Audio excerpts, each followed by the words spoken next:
And if you could take your seats, please. Yaroslav?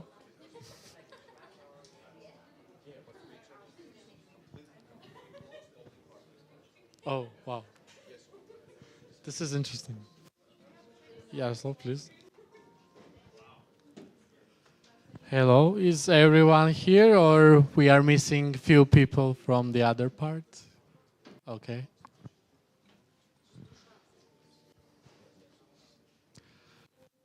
Okay, I guess that's all of us so far. I guess that's all of us. Thank you all of you, first of all, for coming here. This is our career day, which was first initiated about a year ago. Before that, we never had career days at Harbour.Space, and just around this time, exactly on Thursday, we had our first ever career day at Harbour.Space, and after that, we try to make it part of our tradition, and we make it a yearly tradition for the university. We help students to find things about their careers, how to succeed in those careers, as well as network with people from different companies, and then later on get insights and act upon them to start their successful career. And today we will have, as part of the agenda, 4 different talks that are focused on different sort of professions. Considering that Harbour.Space is focusing on tech, design, and entrepreneurship, we really wanted to incorporate all of this together and then showcase it to you how we can succeed in each of these tracks. And as we can see here, people from tech, from entrepreneurship, from design and digital marketing. And our first speaker today will be my beloved person from Glovo, Justina. Please welcome.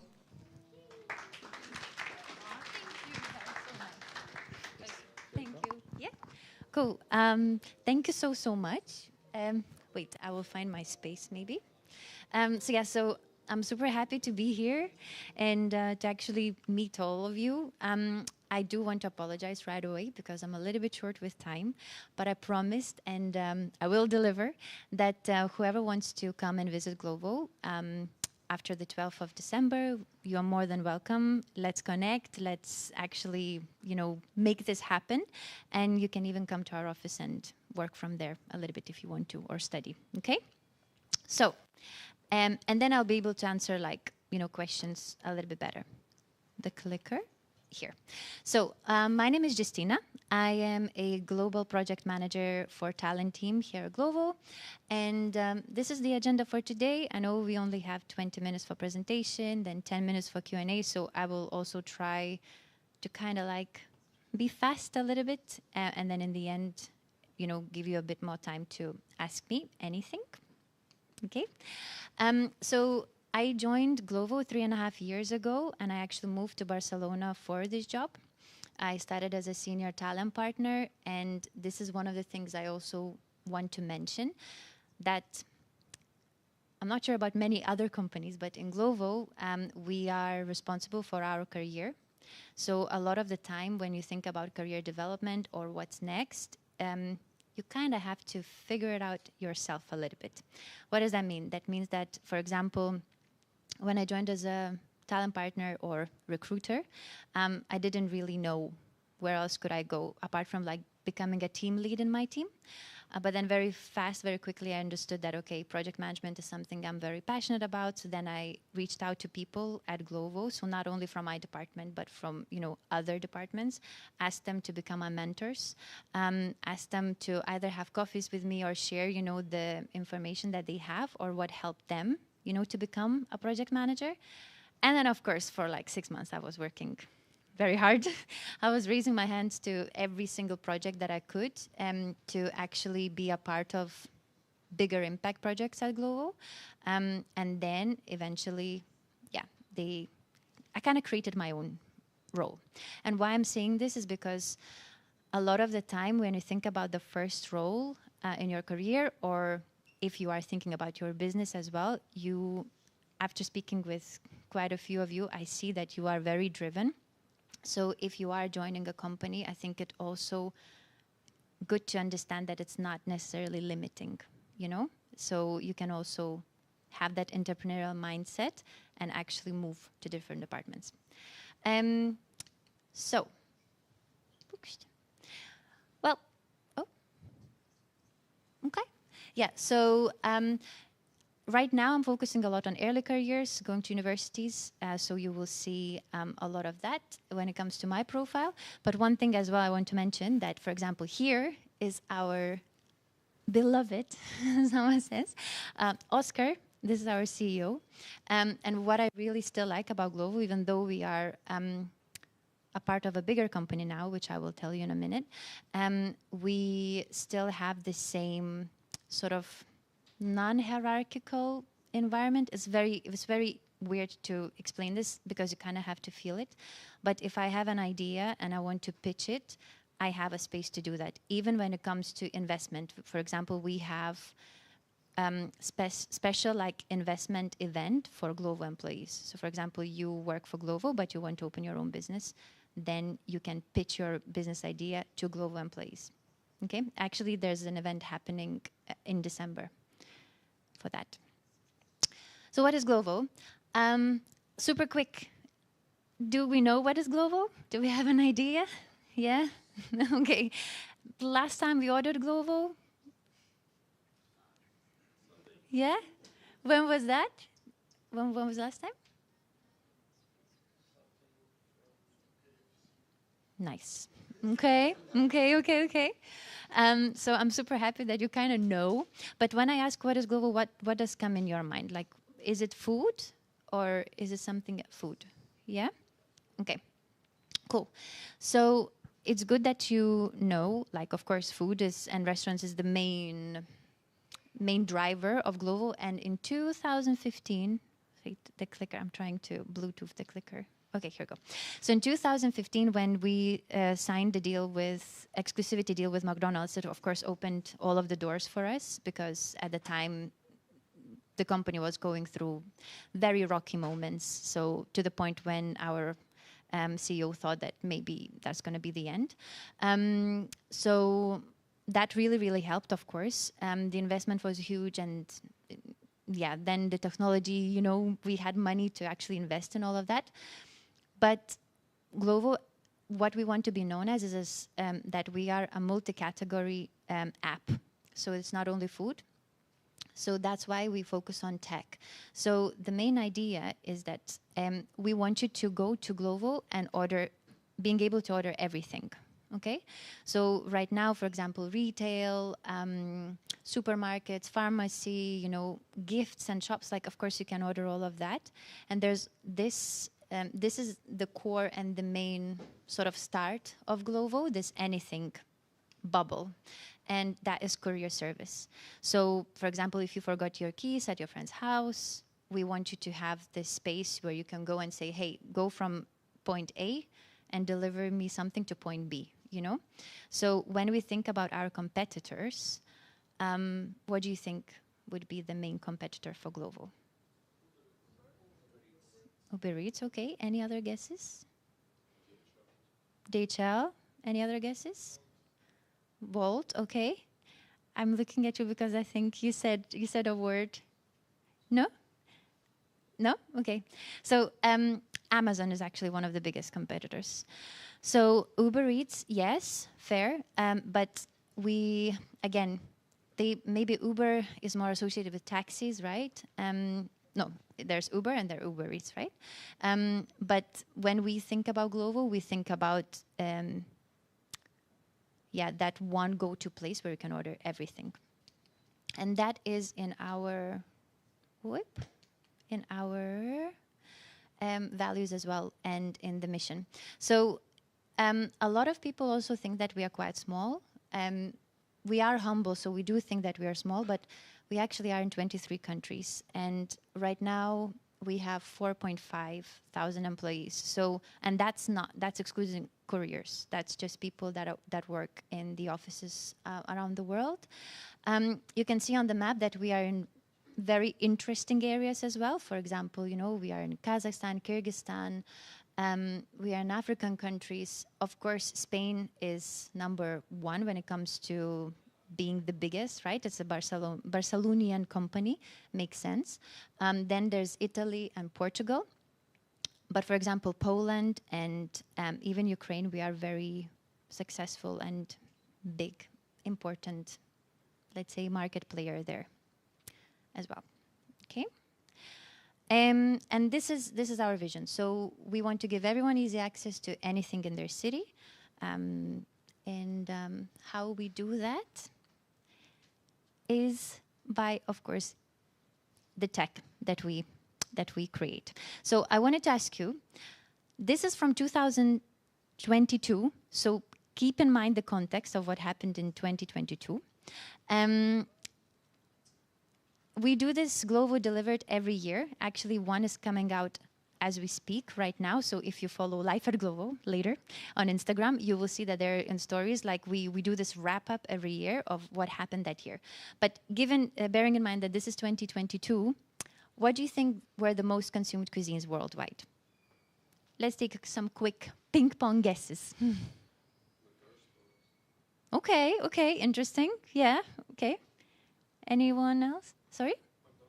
Yeah, okay. So like burgers, let's say, right? Any other cuisines? Italian, yes. And one more. Okay, perfect. So we actually have number one winner, which is American. Boom.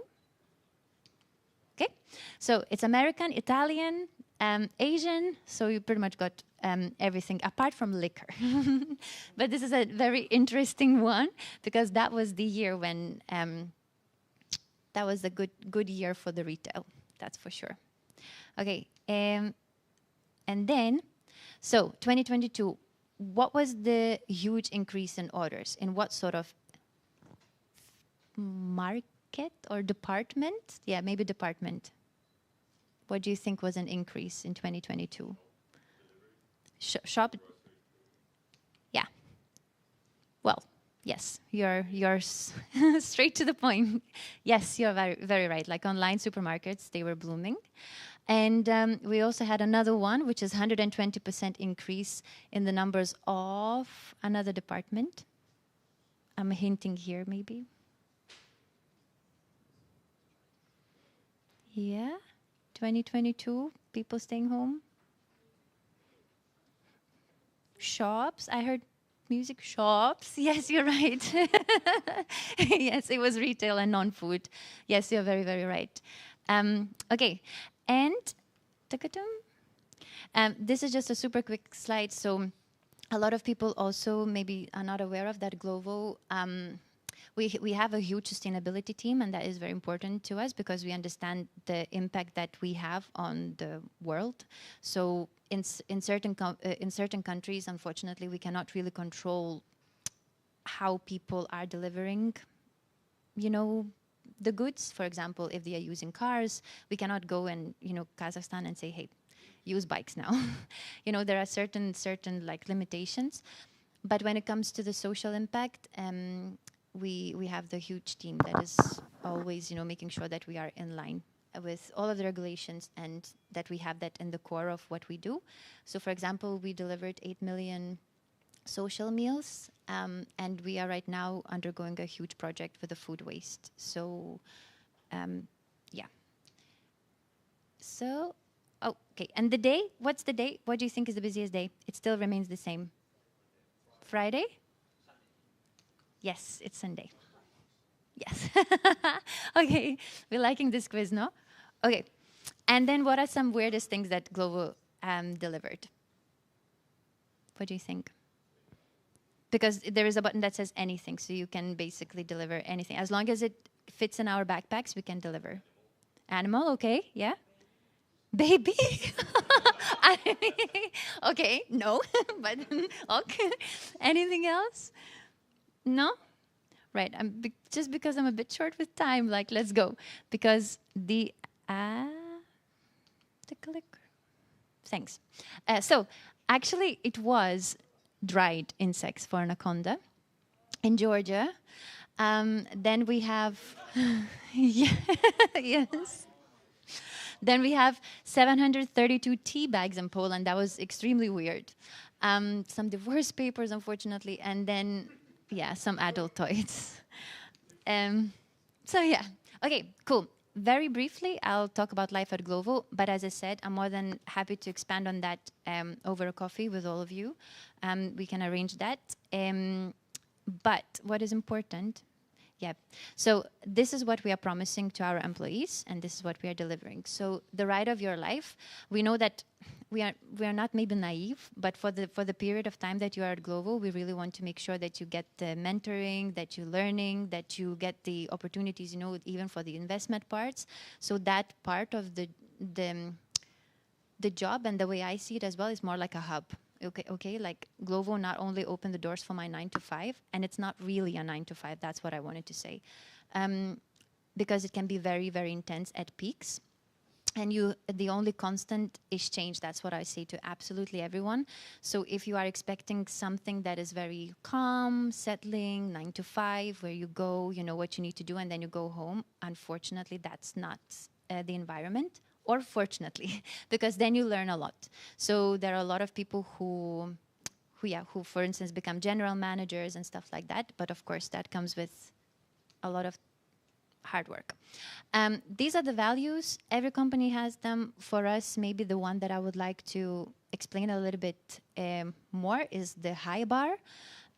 So the high bar is basically we always perform at the best ability, and we are performance-based company. What does that mean? That means that we have performance reviews every 3 months, but then like a huge performance review every 6 months. So like 2 times in a year, you literally have feedback time, you sit down, you look through everything that you've done, and we sort of calibrate each other in like between our teams and the department as well. So it's quite, as I said, I mean, the expectations are high, but that makes us better. Yeah. This is the social impact part. I will skip it a little bit, but again, for example, one really, really nice thing is that what our technology allows us to do is to be reactive. So for example, when there are things happening in the world, like for example, the flood in Valencia, right?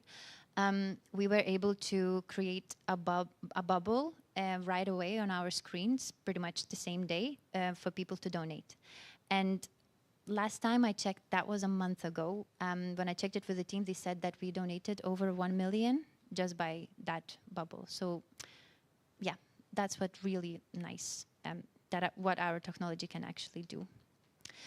And then another 2 pillars is grow and of course green. So again, food for good, like the food waste and stuff like this, things that we can do to make sure that our social impact is positive, let's say. Glovo definitely does that. I know there's been some news, of course, about the courier pledge, and you will see Glovo in the news. I think Spain is also very, how to say, I mean, we don't think we are big, but maybe we are, you know, like for Spain. So I think I understand, you know, all of the worries and concerns. All of us do. But there are definitely many things that we do to make sure that everyone is happy, especially couriers, because they are our main workforce, right? We are working for them, actually, everyone in the office. So, how to be successful in Glovo? So when I spoke with Sawa, I don't know where he's here, hi. So he asked me to talk a little bit about how to basically enter maybe Glovo, or how to be successful in this selection process. And then I also had a little bit of a twist of this presentation when I thought that maybe I could also talk a bit more like broader, not only for Glovo, but also for, in general, overall, for other companies too, okay? But let's start with Glovo. So what are we normally are looking for? So we are building a talent house. So every time you are thinking about Glovo, we want you to think about this talent house. So, for example, you know how on LinkedIn people say X Google, or I don't know, X Amazon or something. We started seeing X Glovo, and that's sweet. But we do have alumni as well, as part of, like, let's say, life cycle of an employee. What is an alumni, right? So somebody who left Glovo, but they are still an ambassador. So we are very proud of that, and that's what we want to kind of build in the market. So it's high-performing teams, but then you come to Glovo and you are able to learn, from people that are the best in the market. Not only tech, also marketing and business. This is insane. And design and product.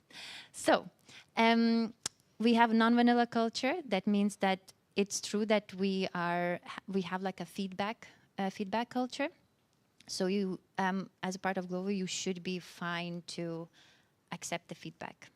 Like we are not going to shy off. And again, you kind of learn very fast that any project that you do, you cannot take it too personally. What I mean by this, sometimes when you invest so much time into something, it kind of becomes your baby.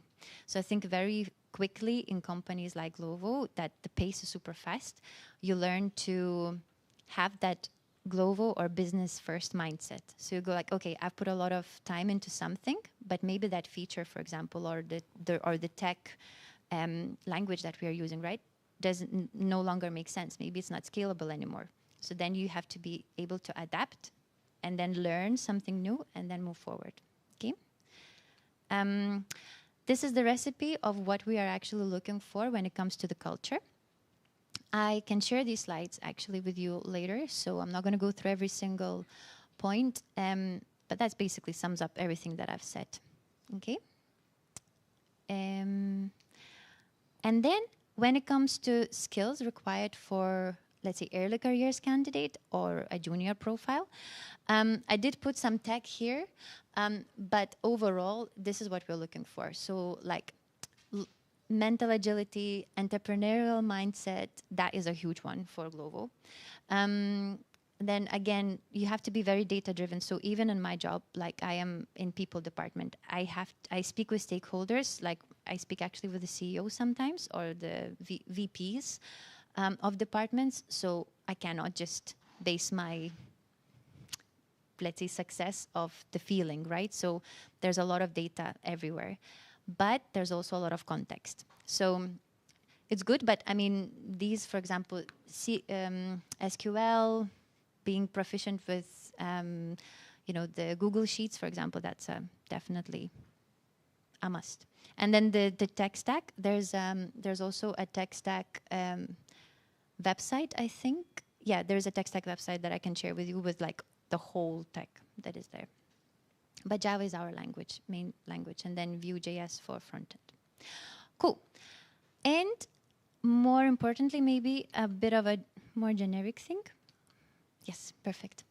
So I just have 4 quick, maybe super quick advices for you, okay? Like especially when you start the career, of what I wish somebody told me when I was in your shoes.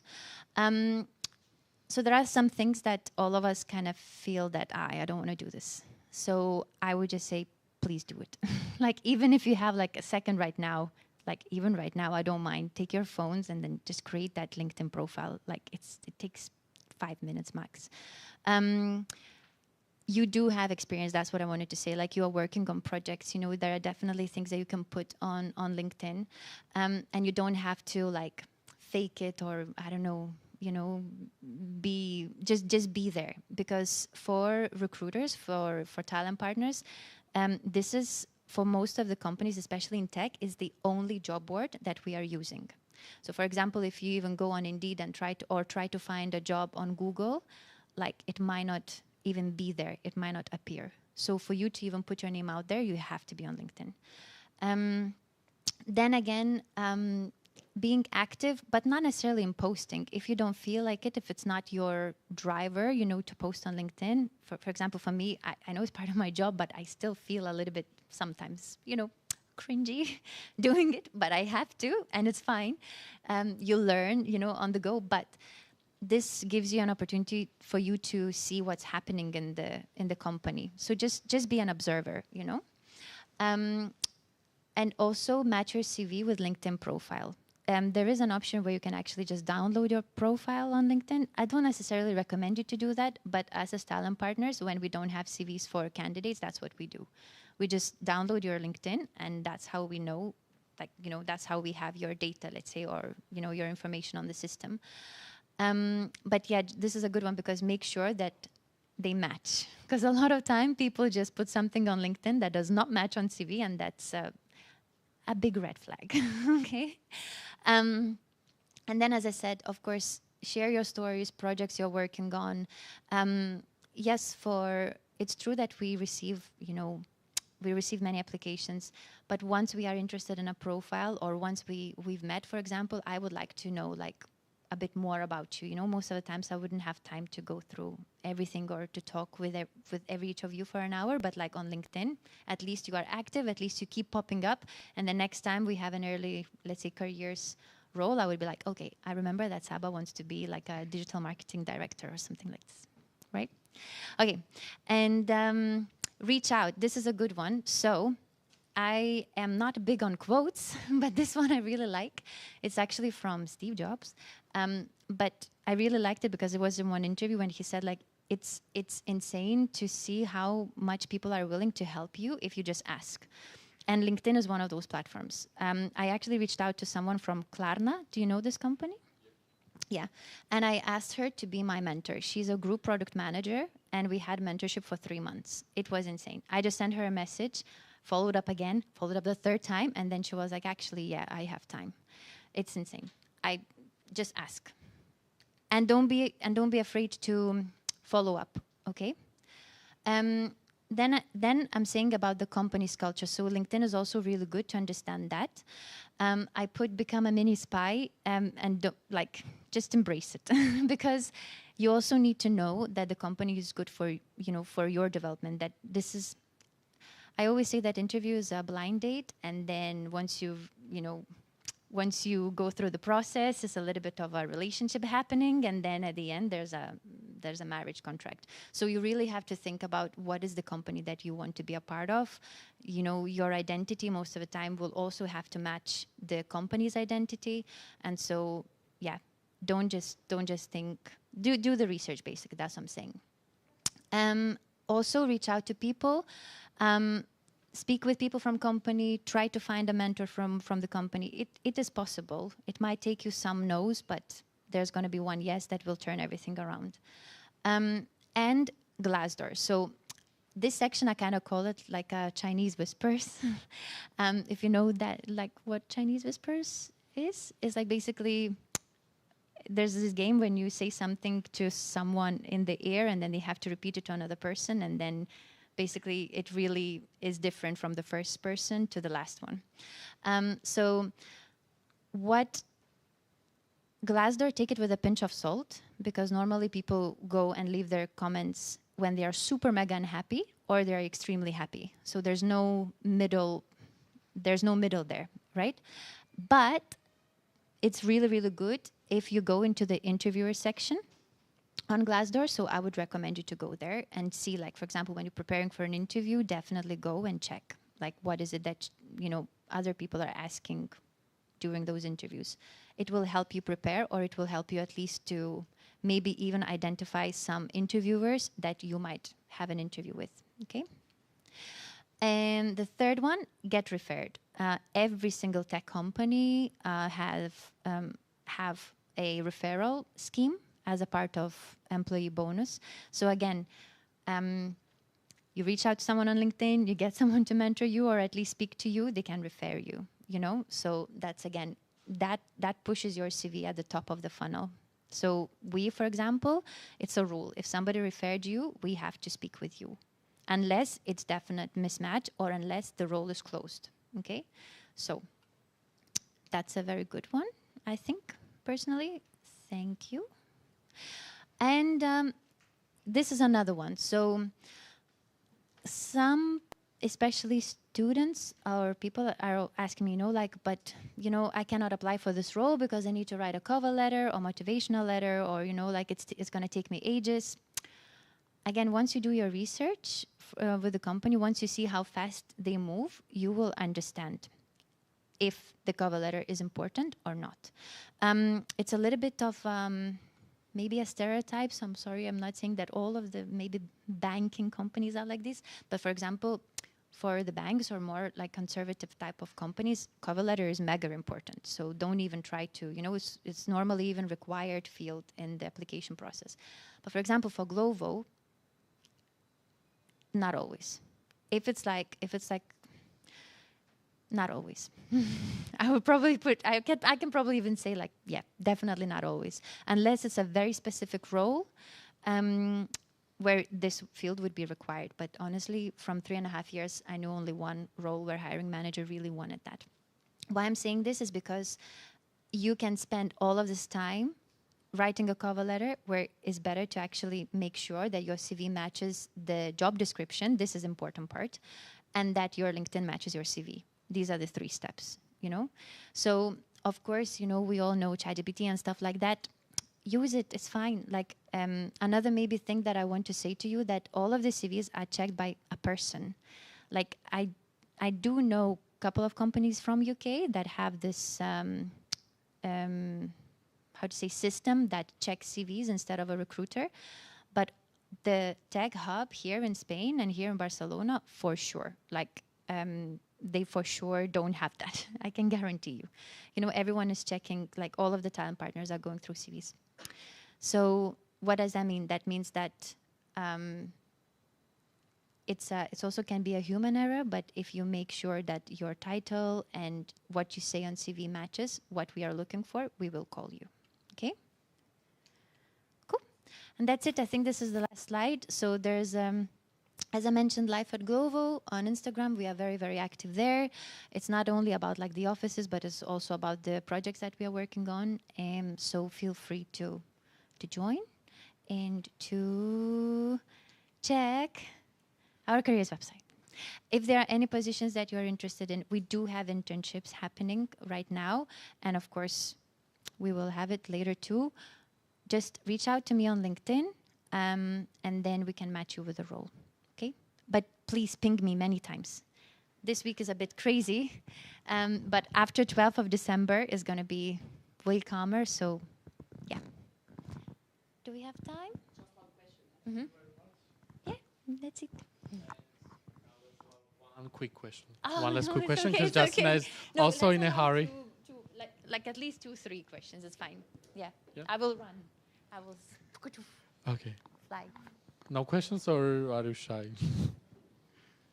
Anyone questions? No? You can Okay, ask perfect. away. You don't have to hurry anymore. No. Okay. Come, guess me. Justine, thank you so much. And I was so goal-oriented. Yes, thank you for your the new coming. Yes, it's really very important. And tell me, please, something about your real specific culture. And when we, as I understood, you are HR manager, but right now you are absolutely product manager. And that's really difficult, different way. And how it works in your company, and really maybe a specific detail about this culture. When you have feedback, you should be able to receive this correctly, and tell something about this, because really, really important. It's really unique in your company. Thank you. Okay, so I'm I'm the project manager. I wish I was a product manager, also, but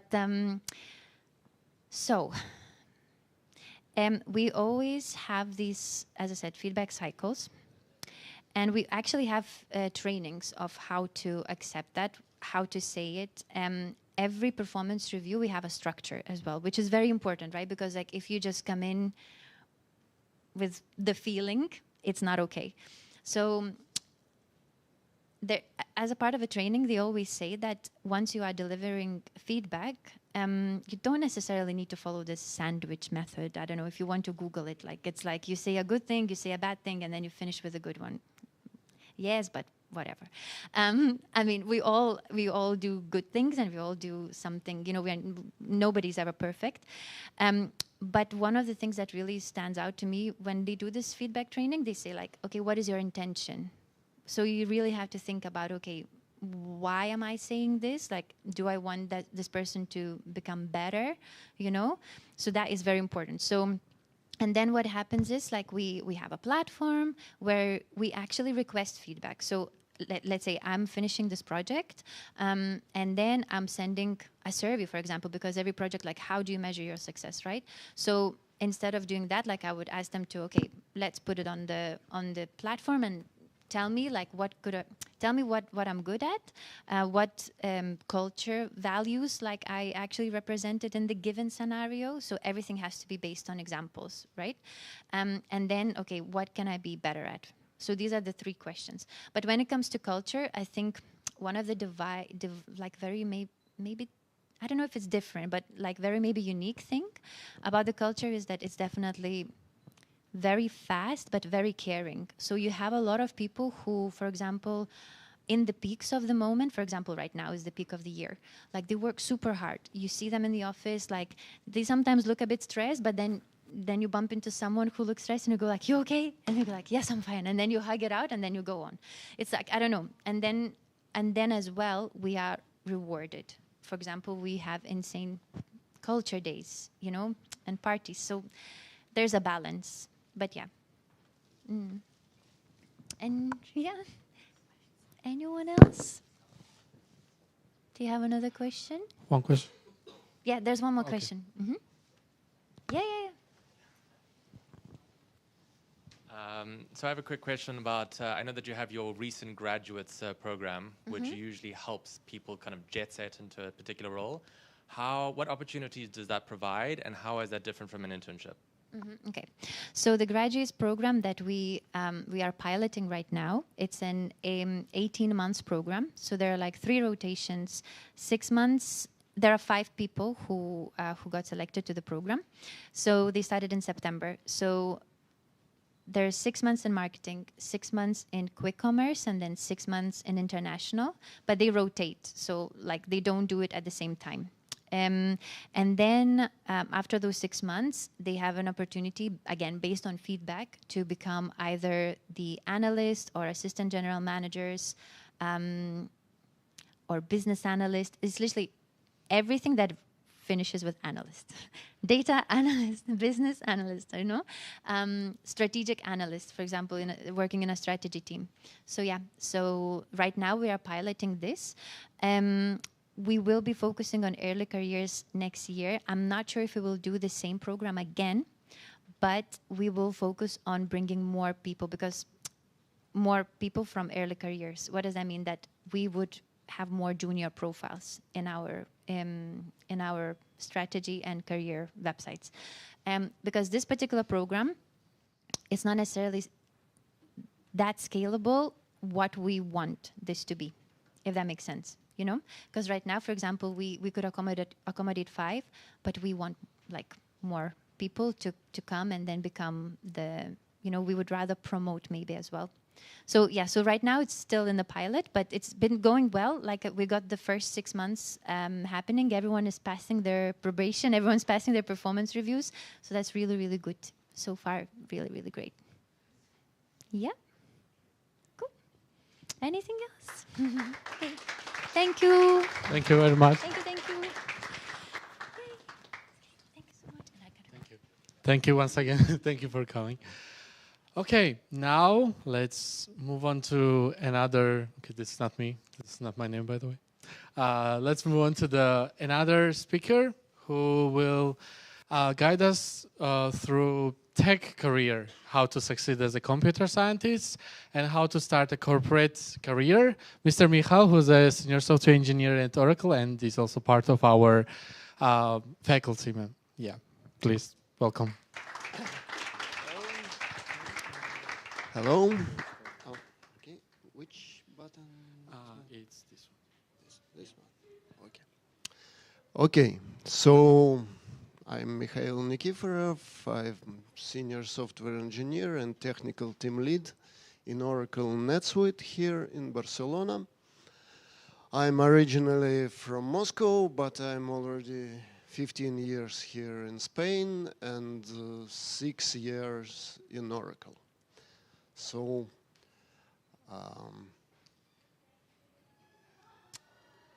first question is everybody know what Oracle is? Yes, somebody don't know? Because I was surprised that sometimes people, even from our industry, don't know about Oracle. Maybe because it developed more like software and solutions for big companies, and some people who deal with just like final user things, they not arrive to this kind of program. So now they finally understand it, that it's a problem, so they start to sponsor Formula One team and start to be more visible in the other situations. So that's it. And important disclaimer that now I am here not like official representative of Oracle, so I'm doing it on my own in my lunch time.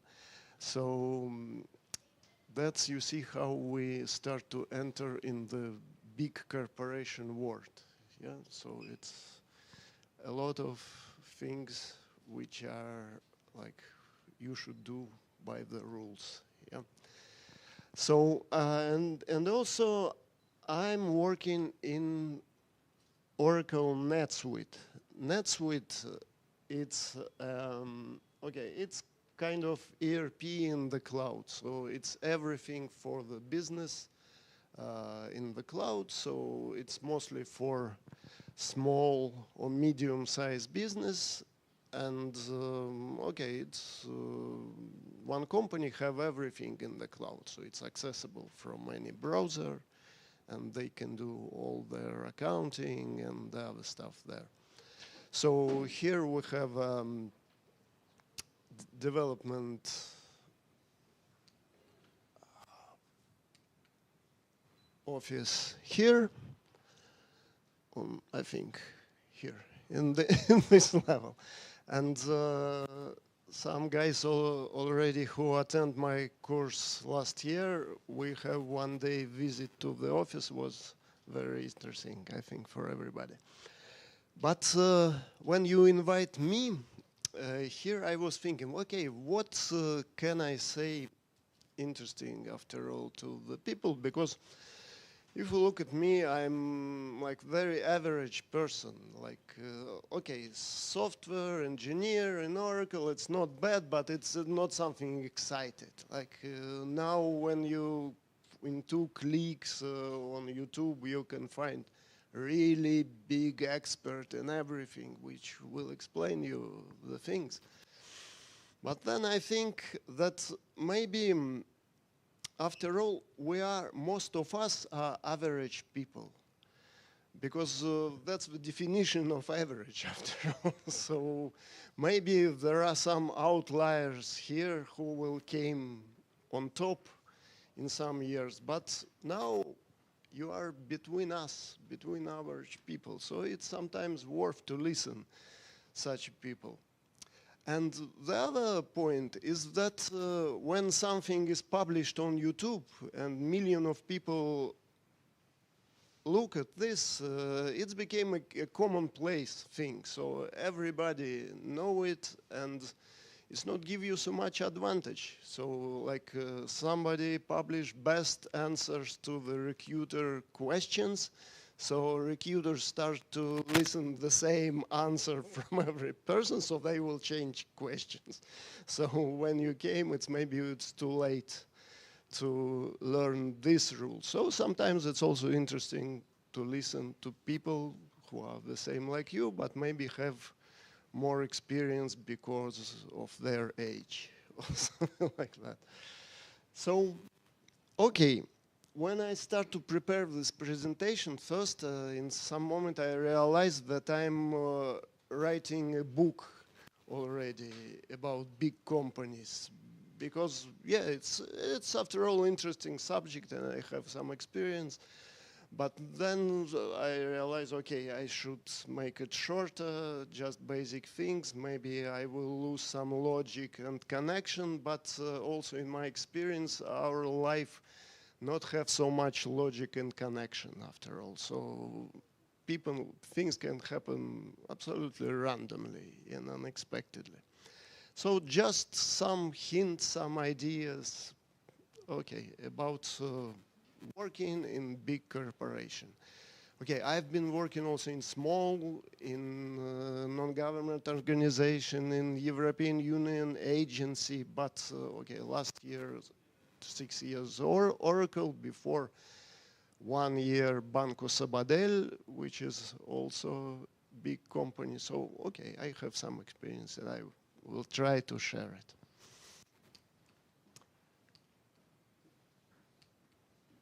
Okay, usually what we think about when we think about big company, it's something big, huge, not dynamic, and all this stuff which you already hear. Also, the other bias is then something's happened in big company, it's immediately became in the media. So everybody interested in it, something happened in Microsoft, then everybody talking about it. When something worse happened with some medium-sized company, nobody care about it. So it's like big companies usually they are prejudiced. And because it's a lot of people, so it's much more rumors, much more people who have their own idea how it should be done. Somebody was fired, then start to translate how it was bad and so on. So sometimes in the picture, if you look at this picture done by ChatGPT, you see that after all here is sitting one penguin. I don't know why it's like that, some hallucination, but yes, I think it's good illustration. We have some general view of some corporations, but also we have some penguin in our view. So something that is not really relevant or something which is, okay, not very important, but it's became like produced in media, so we all know about it.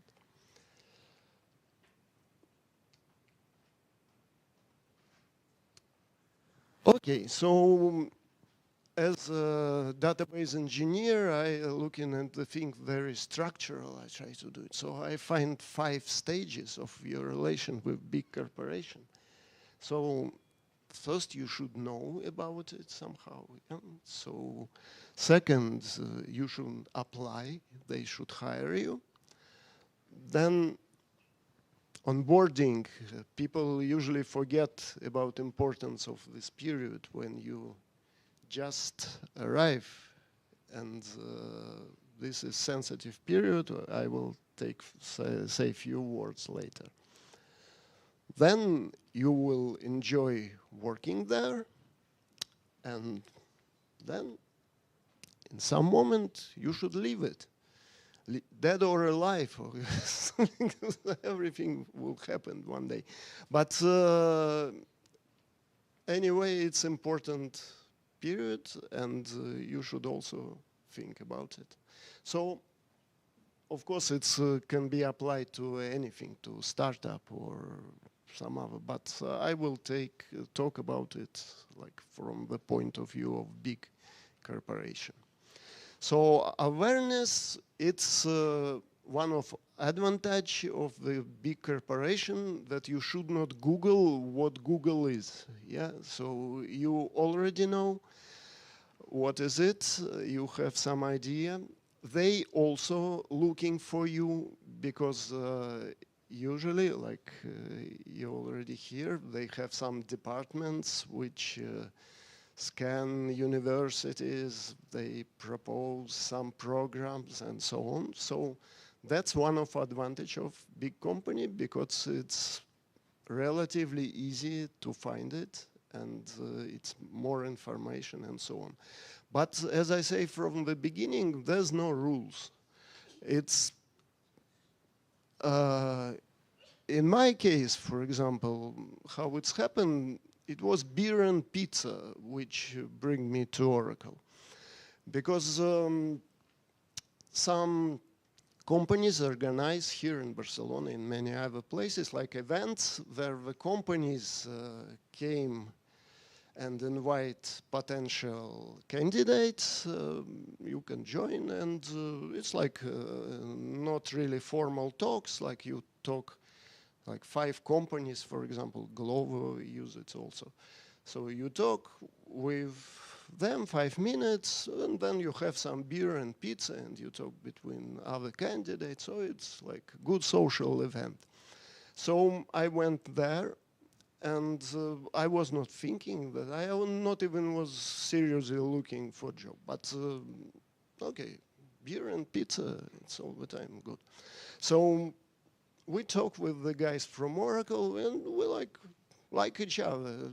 So it was interesting. So they decide to do next step, and finally I'm being hired. So the same happened with Harbour.Space University, because it was other event, and I just talked with the guy from like the other attendant, and he told me about the university, and that's how it's all started. So if I was a guru who give advices, like general advices, because usually they have like one solution and they say that it's like work all the time, and so you should follow them, I will say beer and pizza, it's things which will drive your career. But I'm not guru, so I understand that it's maybe absolutely random thing.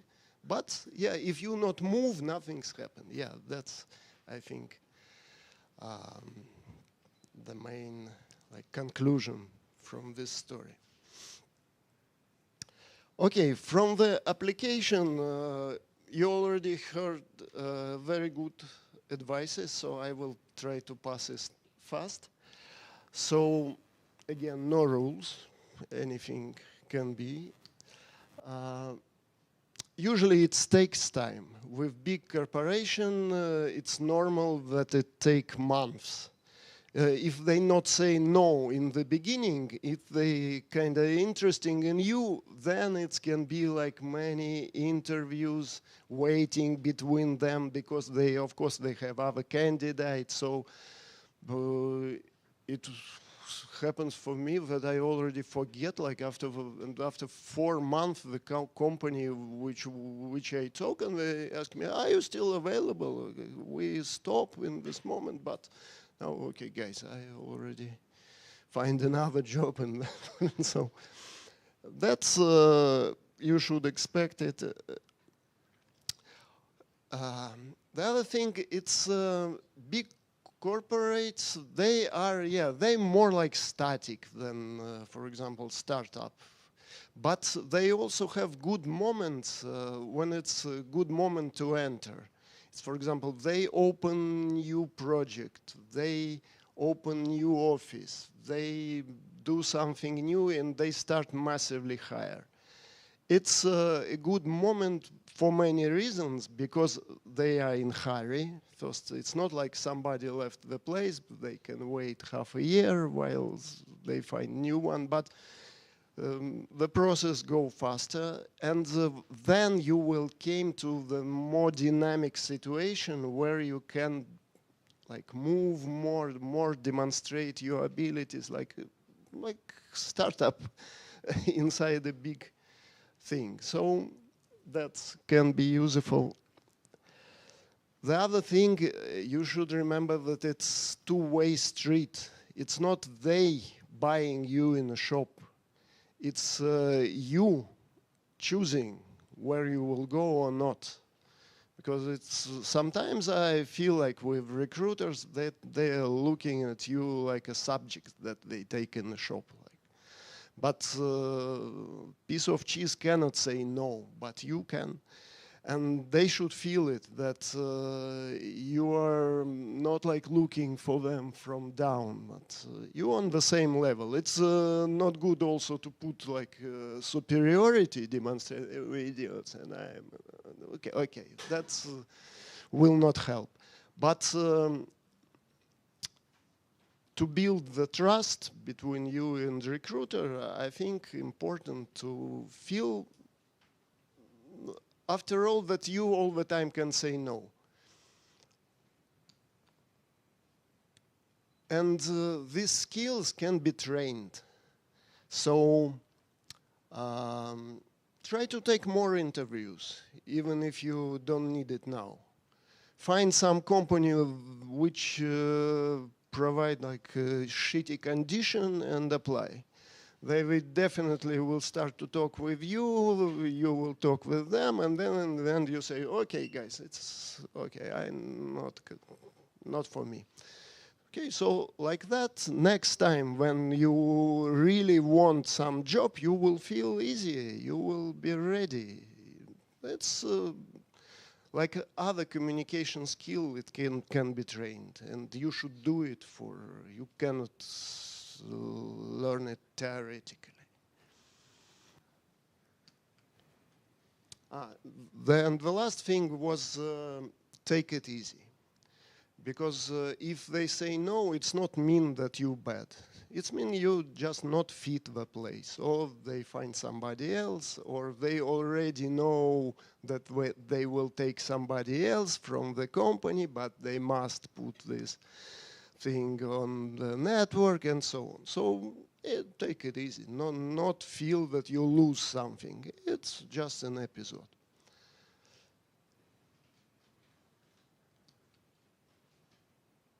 Okay, onboarding. How I going with the time? Because Just 5 minutes for question answers right now. If you want to, you can finish and we can. okay, because yeah, I already realized that I have too much to say, much more to say. Yeah, and maybe the moment is like to say that if you apply for my course of databases, it's about databases, but any story can be connected to databases. So I like to tell stories on my course. So well, let's do with onboarding, because it's important moment. Here in Spain, it's 6 months when they can fire you in 1 day. And it's period, it's more like for the company to see if you're good, because you also can say in 1 day that I go, but if when it pass, you have 2 weeks period to say that you will go. So it's not add something, like it's still easy to go out from job here. It's not like in Sweden where you should do it in like 3 months before you should say that you will go. So of course it's important, because if you not demonstrate that you fit the place, they can fire you. And ask questions, understand how they work, not tell them how they should work, because maybe they do some things different, but maybe there's a reason behind that, not because they're idiots. Try to deliver quickly something, for they see that you can do something at least, because usually in big corporation, and also half of this period you will pass trainings, you will not even start to doing some real job, you will learn to do things. And also good advice is to find some tasks which people in the team don't like. So, for example, in front-end team, people don't like to write SQL queries. So, take these tasks and do them well. Like that, you demonstrate that you can be very useful for the team. And like that, maybe they also will start to like this thing. So, one of the tips. Build a relation, of course. When after 6 months the team lead will ask the team, okay, this guy will stay or go. If you already have friends, of course it will support you.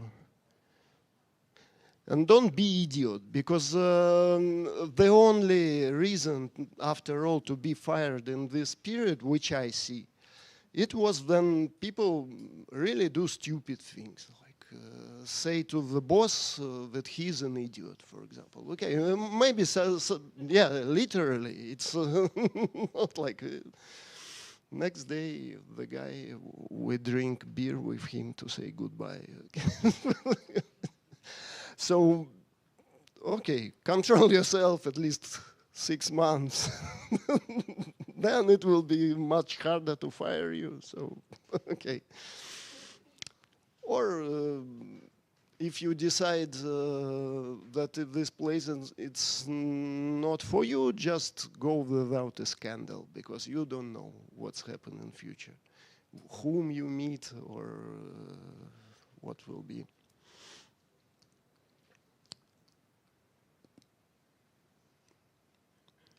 Okay, so here, when you're already working, big corporations give you a lot of possibilities to learn. Usually it's like special departments which prepare courses, and you have people, very skilled people near you. It's not like small company when you're like in a bubble. Maybe very skilled people, but not so much diversity. And here you can reach hundreds of people just to ask questions, and the company usually encourage you to do this. Network internally, what I mean, because the company is big, so usually the problem that like departments are separated.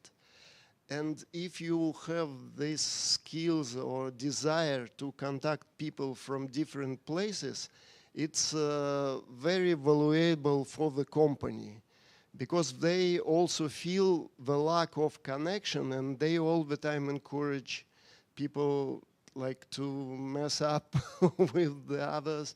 And what I see, people who was rapidly promoted, there was this kind of people with a lot of energy and with a lot of desire to communicate. And here, beer and pizza not often help, because sometimes it can be that other department is in Manila, the other in United States, so you should do it by Slack, and Slack is not best place for beer and pizza. Okay, try to be promoted. Yeah, not say that you are just sitting here, just raise the hand and ask. Maybe. Horizontal mobility, yeah, a big company also advantage that sometimes you can change even the office from country to country. So for example, one girl from our team, she's Australian, and now she needs to return to her home, and she just changed the office. And some guys from Brno office migrate to south, also trying to. It's not so easy. It's not like doing very fast, but it's possible. So, and balance your work and life, not just concentrate on job. And also big corporations give you this possibility, because usually it's like more formal way of working. You have 8 hours, and then it's your time. Usually, of course, as usually, there's some other possibilities, but in general, it's like that. Don't be idiot again. And exit. Here, important that sometimes, yeah, you can be stuck in the company in some place because you're doing your job well and everybody happy except you. Because you already are customized, but for your boss to move you, to promote you, it means that they should find somebody else to your place, and nobody sure that it will be good. And they're not sure that you will be good on the up position. So sometimes it's became like that. And in that situation, it's good way to promote yourself. It's change the company. And that's absolutely normal. Everybody understands it. Nobody look at you like a trader and so on. So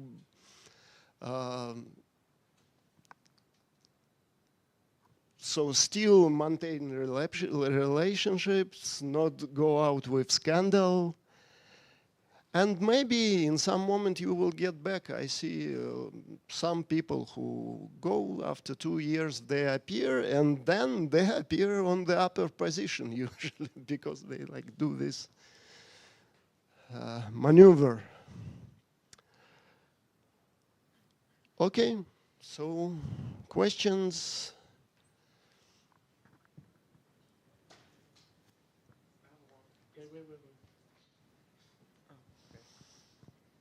In the It's very common, I think, that you use some job offer for as leverage for the really one the one that you really want. And how is that seen in as a big corp? Sorry? Okay, when you are looking for a job and you use some job offer as leverage for another one. How this thing looks like in the eyes of these big corps when they are doing the hiring process? Okay, but when you dealing with some company, you not say that you already trying to with the other. So, Yeah, but I think better not do it. Just because it can be both way. Like maybe they say, okay, we should catch it immediately, or maybe they can say we will not lose time on him. Okay, so I will not say anything. So I have 3 offers. I work independently with them, and I decide what I will take. Okay, thanks.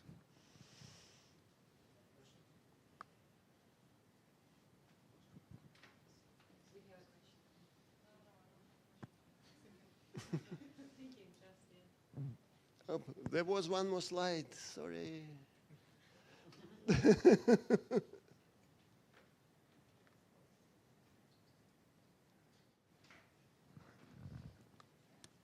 Okay, just to remind that you can take this course. Okay, thank you very much. Thank you.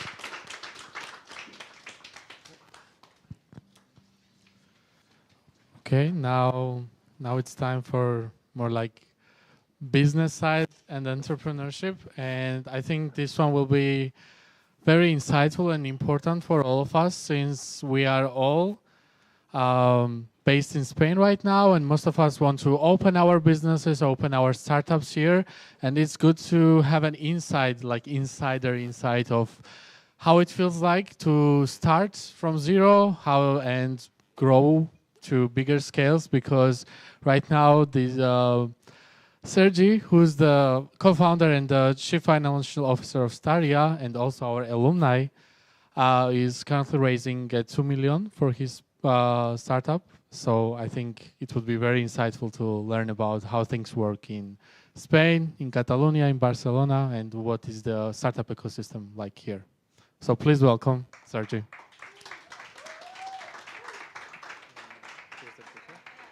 Perfecto. Like this, no? Well, first of all, I have to apologize. Yesterday, I had to work on the design, and I was seeing Bitcoin chart as it's just rate 100K. But well, besides that, I'm here to explain a bit about my story, how I ended up in Harbour.Space, and how I end up doing with my partners a solar street-like company called Staria. A bit about me. My name is Sergi Roig. I'm from Barcelona. I'm 28 years old. I did a bachelor's in economy here in University Autonomous of Barcelona, and then I came to Harbour.Space. I really like finance, and also I'm a music production. I like reading. Well, it's just that. And one of my dreams is after I exit my company, I would like to be a DJ, a worldwide DJ, and start my own music production brand. Well, let's just start. Well, the first thing I will tell you is that entrepreneurship is not an easy way. I started when I was 16. And to summarize it, well, when I was 15, 16, I was in my house. My parents were traveling. So I started doing some parties at my house. Then I realized that more people were coming. We were at first 20, then we were 40, then we were 50. Till one day I realized, okay, more people are coming. Maybe you can start doing some business with that. So I started renting some masias in which more people were coming. And after all, I ended up renting some discos. Till one day, in which we rented a big disco here. It was called Café del Mar. Now it's called Go Beach. And well, the event was great. A lot of people came, but the cash flows didn't go well as expected. So the 2 years funding I was doing with all the parties I throw, I lost everything in one day. And that's why when I continue my studies in the University Autonoma. And I end up being working in 2 years in audit in Ernst & Young. Well, it's a big four company, a big one. And well, I realized that I wasn't like eating at all, as I could not free my mind. I'm a creative person, and I was like not having the best time there. So at that point, I quit it. I say, okay, if you like numbers, what can you study? I want to continue studying. And I start with the CFA. It's some finance exams that allow you to go worldwide. It was like a gold passport to travel in the finance field, almost everywhere in the world. And I took the first exam. There's 3 exams. I took the first one there in Madrid. And when I took it, I realized, so now what? Because the results will be in 3-4 months. I don't have anything to do. And I started searching for master. No, that's when I found Harbour.Space. And at the same time, meanwhile I was waiting for the results, a friend of mine, one of my best friends, Miguel, he called me. I received a call from him, and he told me, Sergi, what are you doing now? I say, nothing. Okay, we met, and he explained me. He was a project manager at that time in a company, an industrial company, in which one of the revenue lines was about solar lighting. So he told me basically 2 things. The first one, there was a Chinese product that didn't work. And the second one is that apparently it was being sold really well. So he asked me, okay, I want to start a company. Do you want to join? And I quit the CFA levels, and I started. And we just started the company when I first came here in Harbour.Space in September 2021, like 3 years ago, more or less.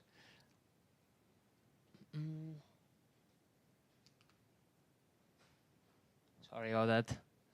Okay, first thing I did when I first entered in Harbour.Space is that as I think that your net worth is your network, you have to always be open to meet new people. And as there were people worldwide, which I wanted really to know, I organized a welcome party here in Bauhaus, well, in House Clubhouse. Well, it's a restaurant here, 10 minutes away from here, in which we invited all the students, so they will know each other. And then, well, I was lucky because here inside the Harbour.Space, I connected with Eric Novillo. He's my mentor and was the first investor. When I barely speak English and I was here starting, I only had this white paper with the idea. He was the one that pushes me and helped me doing the first step. And I'm really thankful for that. And also, being here allowed me to networking, which opened doors. And for example, 1 year ago, sorry, we got our pre-seed funding. We raised 800,000 euros. And it's curious because it was thanks to Harbour.Space. Why? Because there was a nice teacher we had, Catherine, which had a friend that was Marina. So through Catherine, I connected to Marina, and Marina presented me Josep Maria, and Josep Maria presented me some other investors that were from Wallbox, and we got invested thanks to that.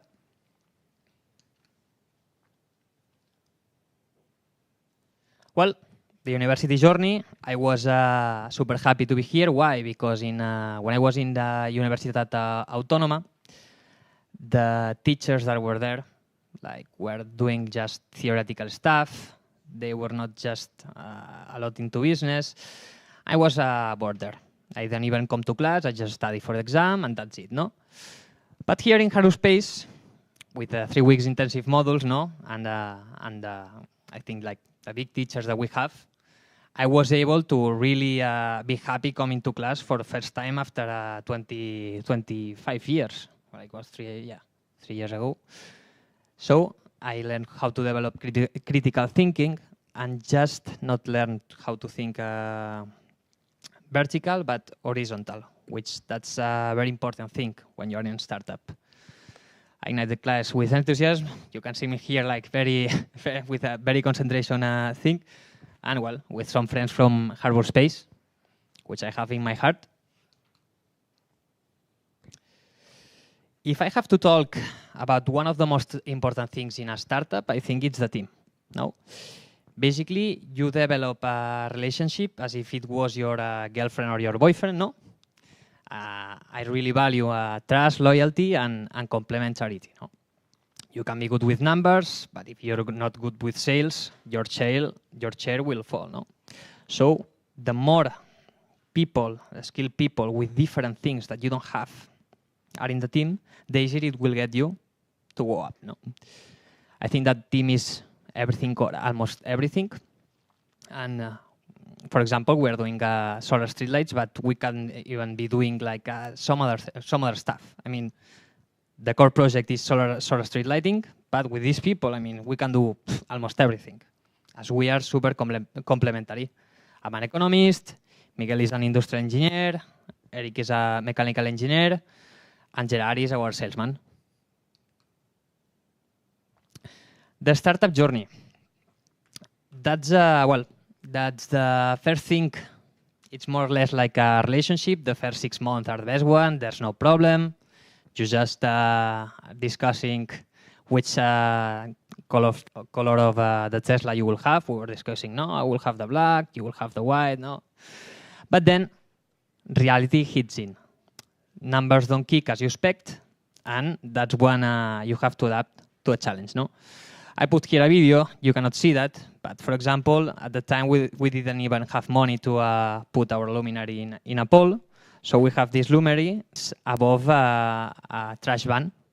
So we get some height and we can throw some photos. So you have to use the limited resources always that you have.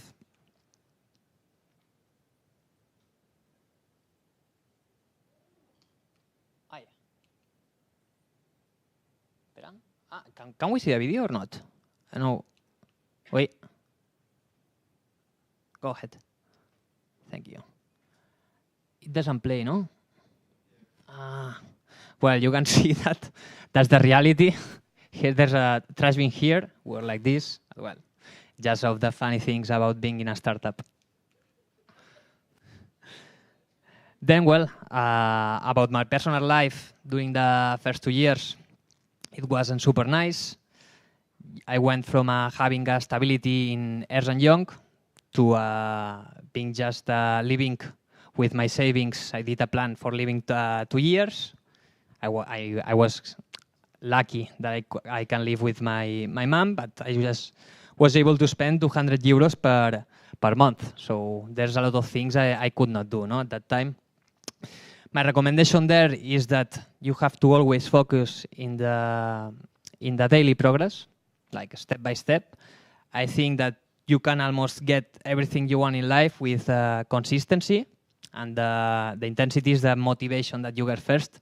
But if you don't continue, you will be fucked up. So I really recommend you to have good habits and resilience. The lessons I learned in Stadia right now is that consistency is the key. The right team is crucial. And luck, well, basically what I want to say here is that you have to search for the luck. I have a tattoo here that says that in Catalan. Nobody will give you anything if you don't go for it. So if you are at the right moment, at the right place, you will get it easier. But it has to be you, the one that does the first step. Final words. Chase your dreams, even if it's unsure. Do what you love. Why? Because if you do what you love, you will put hours. If you put hours, you will be good at it. And if you're good at it, you will earn money. That's it. And also, be mindful of long-term commitment. If you one day decide to create something, take into account that probably it will take you more that you expect first. No, so that's my last advice. And well, that's to summarize. That's photos of our team. That's from last year. Now we are 3 people more. We will be, in theory, 5 people more next year, and continue growing. Although we always want to do as maximum per worker.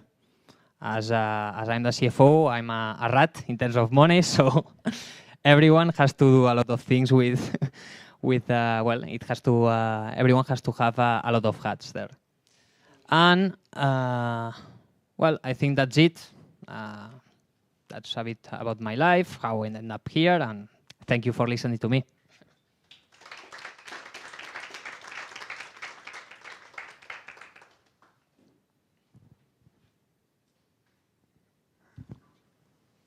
Yes. Okay. So firstly, thank you for coming. I enjoyed that talk. Really interesting. I wanted to ask you, what are the things you look for when choosing your team? First of all, we look for a transparent person. We don't want someone that speculates a lot and then, when reality he has to do some things, they don't do it properly. We prefer that. Okay, I know how to do these 2 things, but I can learn. That not tell me like a smoke bomb in which you tell that you can do a lot of things and that you don't. No. What we do want always in our company, it's we have like a word, some 3 words that we say here in Spanish, which it's búscate la vida, no? Which means that if you don't know how to do something, probably you will have to learn it your way.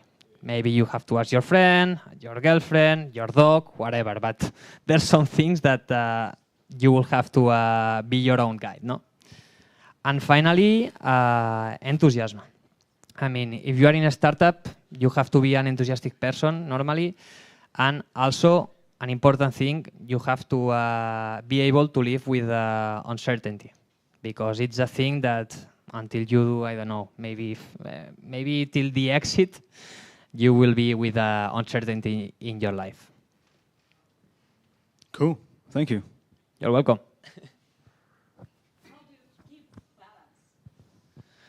Well, during the first 2 years, I didn't have a balance. Now I'm starting to.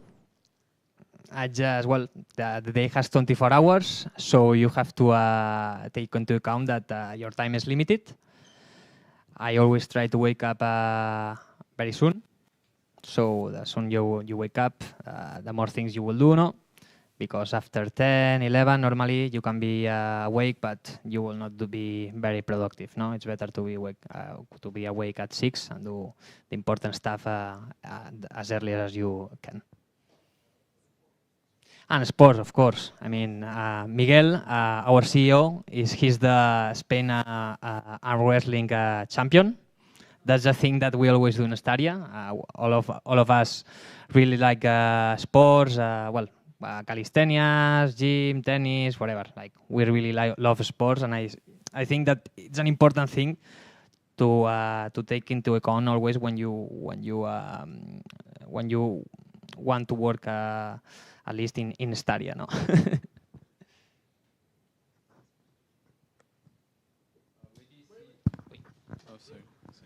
Hi, where do you see your company in the next 5 years? Right now, we just did market validation in Spain. Our first year were like, in 2022 was our first year. We got like €0 in revenue. Our second one, we got 40,000. And this third one, we are more or less 1.6 million.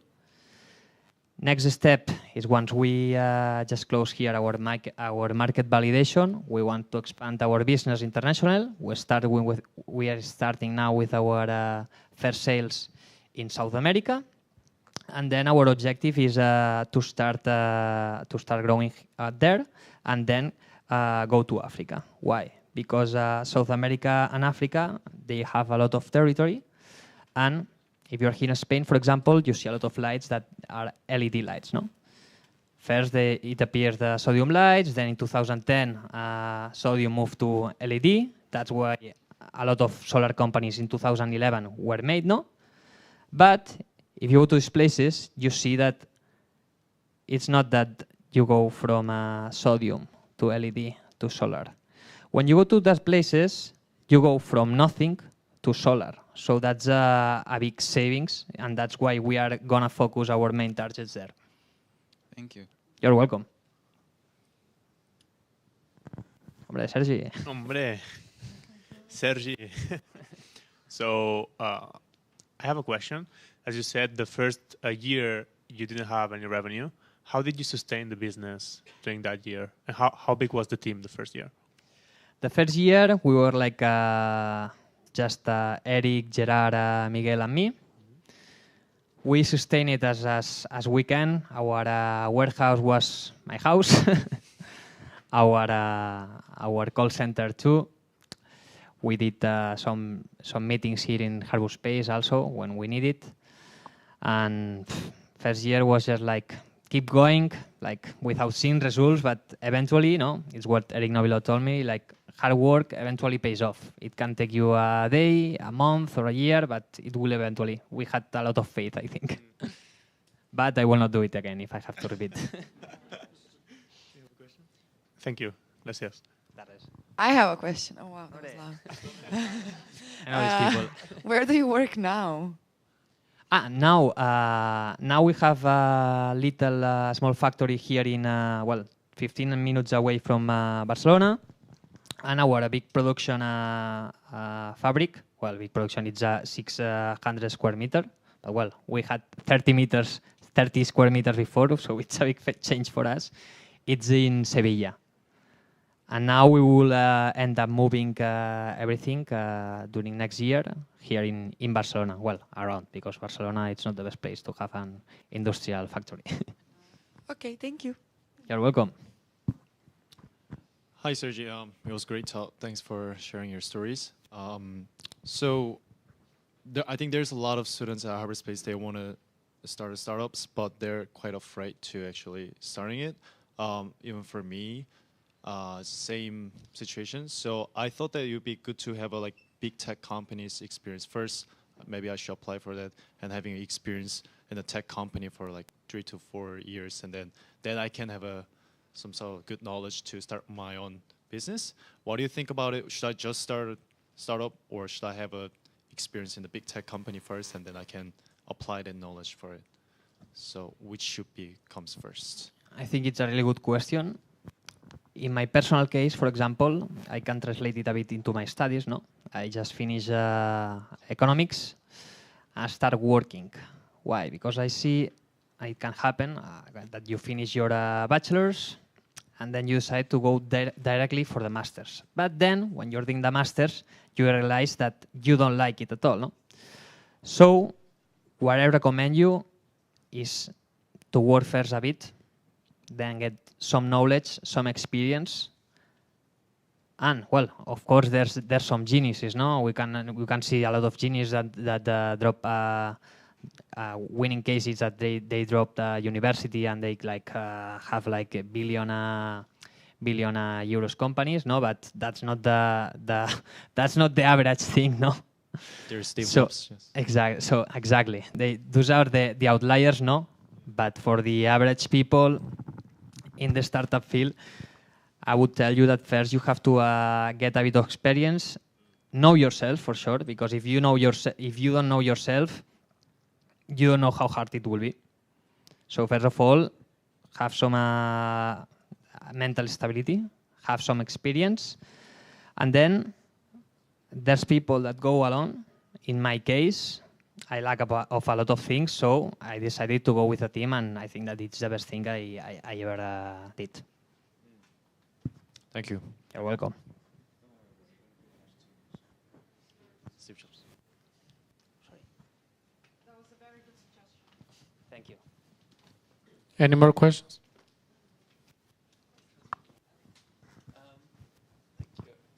So looking back now, if you could like talk to yourself when you were first starting out and you were like, oh, I wish I had known that then, what advice would you give yourself in the past? Maybe don't be that ignorant, because at first we were all of the partners in the company were super ignorant, but at the same time, these things allowed us to keep going at first without realizing how hard it will be, no? Take it easy, I will tell to myself. And just it, nothing more. I will not change a lot of things. I just accept.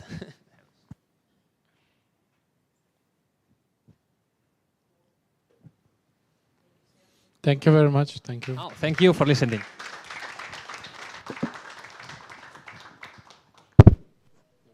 That wasn't me. Wait, the parking thing.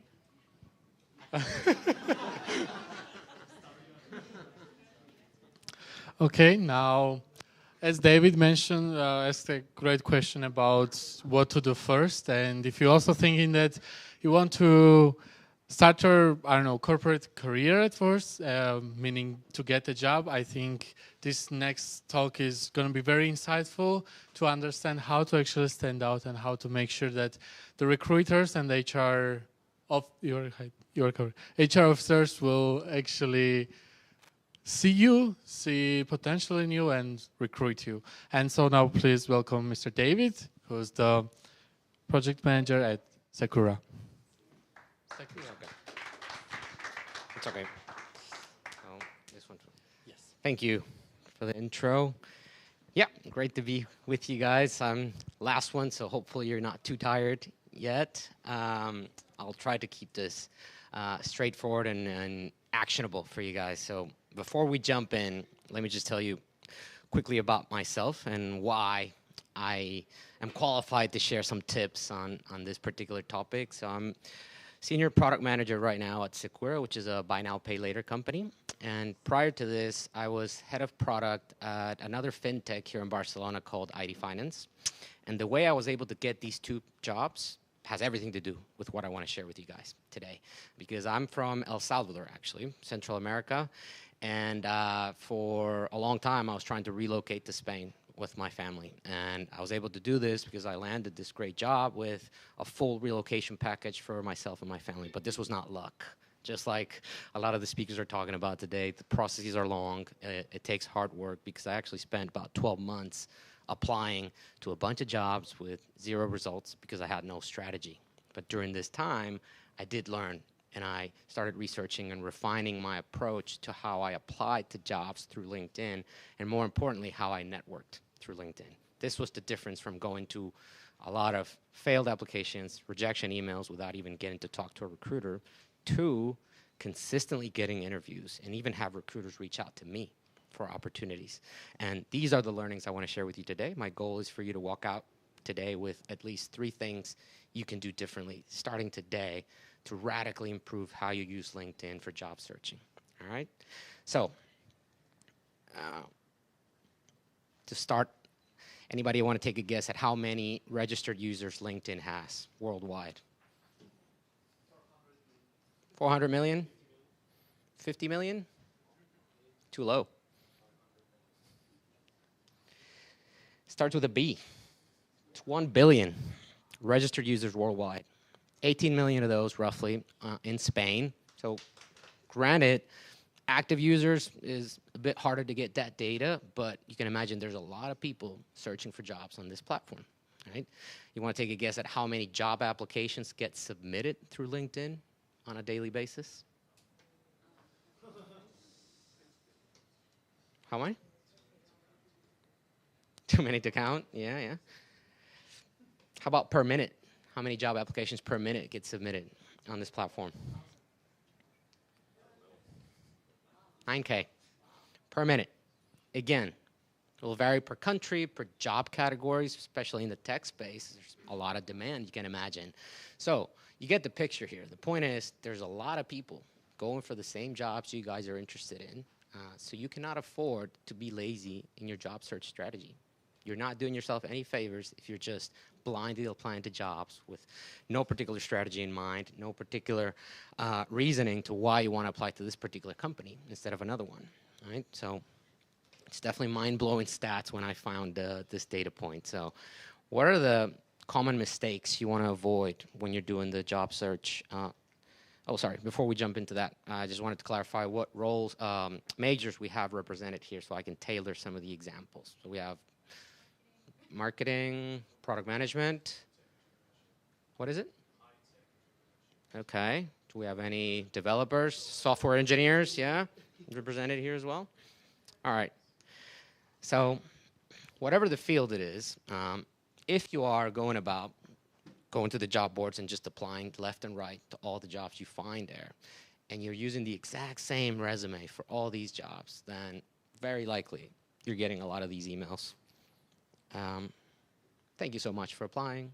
You know, we regret to inform you that you didn't even get to talk to anybody. You probably didn't even make it past the applicant tracking system, which is the first filter, especially for large companies. You get so many applicants. It's not humans filtering those first pile of CVs that come in. It's just a system looking for keywords, and I'm going to talk about this in just a little bit. So if you're going about it this way right now, I did it myself. I spent a lot of hours doing this, thinking I was productive, submitting a lot of applications without putting much thought into it.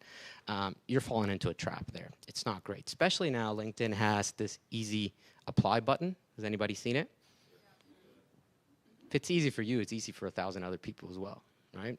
And a lot of times, this doesn't even put your resume into the recruiter's hands. This is actually a different repository that recruiters have to go and fetch the CVs from there before they actually filter them. I unfortunately missed the first talk by Justina from Global. Maybe she touched a little bit on this. A company like Global probably does this as well. So you're always better off if you're applying directly through the company site.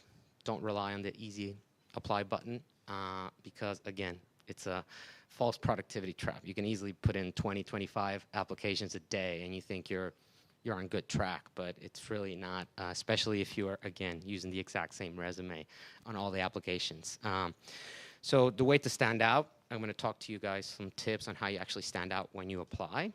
Before that, though, the other big common mistake I want you guys to avoid starting today is cold messaging random people asking for a job or a referral.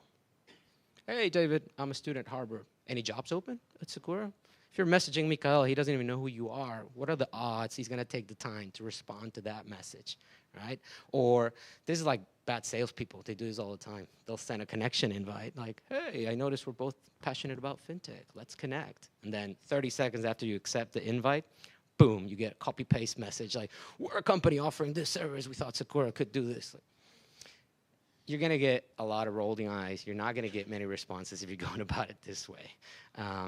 I want to teach you guys some tips to go about this differently, okay? And especially as students, you guys can get away with a lot. You'd be surprised at how generous people can be with their time if you send the right messages, okay? So what I want you guys to do is start off with a target company list. You already saw how many users are registered on the platform. There's millions of companies as well. There's no way you can focus your attention on all of them. You're better off if you create a list of 20, I would say tops 25 companies that are relevant to your interests, relevant to your skills.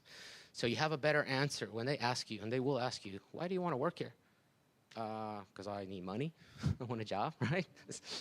Anybody can answer that, but it's way different if you say, oh, actually, I want to go into this gaming studio because I've been passionate about this space for the past 5 years. I've been a heavy user of your product. I did my graduation project on a related topic. All these things add up to you actually increasing your chances of getting to the next stage in a hiring process, right? So if you create this list based on job shopping mindset, not just looking for a job, you're shopping for jobs as well as a two-way street, like Mika was saying. But you want to create this list in a thoughtful way. This is why maybe you're thinking about creating your own startup. That was a great question. before, but you create a list of companies that are relevant to the experience that you want to gain before you decide to start your own company, right? So you build this list, and then you go put your effort on finding recruiters and hiring managers in those specific companies.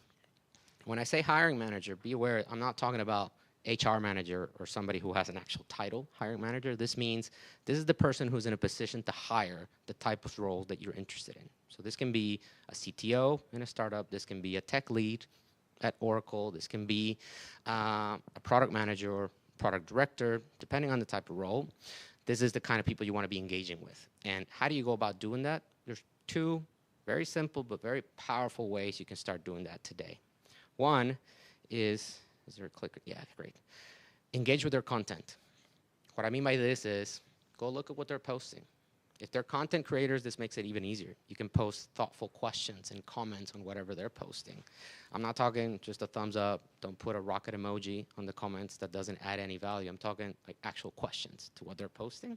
If they don't create their own content, still, they probably reshare something that their own company did. So as long as you can engage with their content, you start to be on their map. You start to show up on their feed.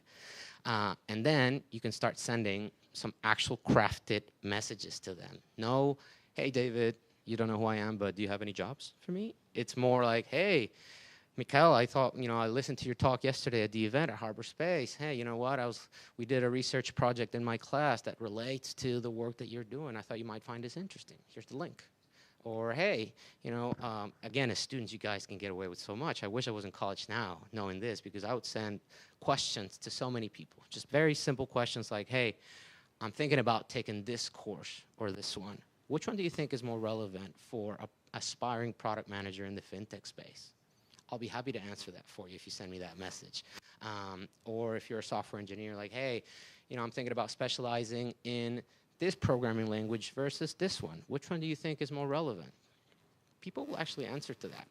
So if you notice, steps 1 and 2 have nothing to do with applying for the job.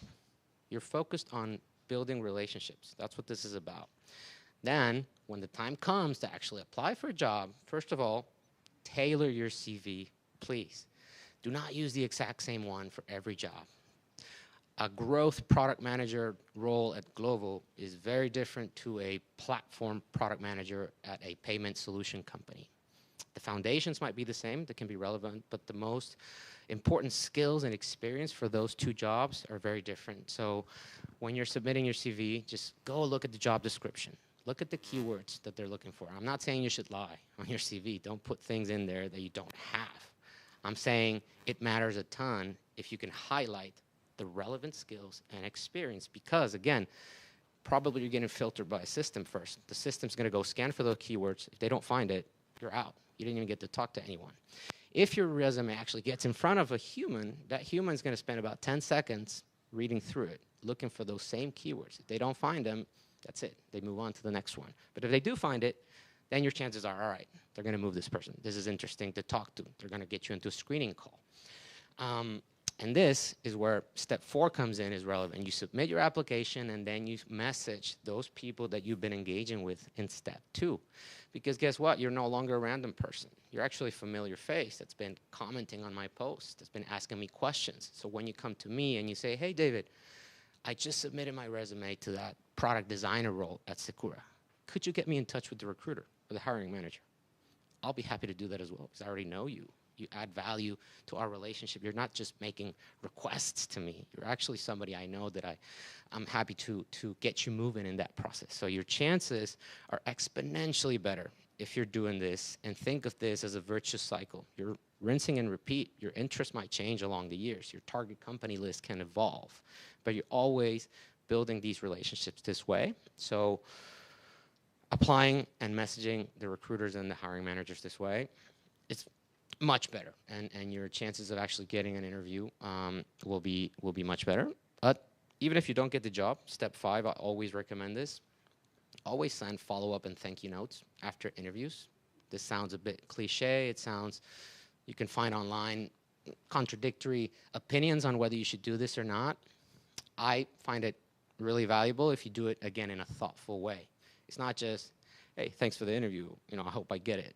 It's more like, hey, during the interview, you mentioned this particular example. I was really thrilled about that, or I was really curious about this. Here's a link to a relevant article I found about it. Or even if you get rejected, again, you might get rejected for multiple reasons. Mikael was sharing some really good examples. Maybe they just had somebody internally who got promoted. It doesn't mean it was a hard no for you. So you might be actually considered for another role at a different team, especially in large companies. This is quite common. So you remain in touch with the recruiter who might actually put you into a different process. So it's in your best interest to always stay top of mind for these recruiters and always send them the thank you notes. Right? So if you do all of this, does this actually work? Is it bulletproof? Of course not. To this day, even myself, I strike out with people who don't respond to my messages. Sometimes people are busy. I get it. It's nothing personal. But you move on to the next one.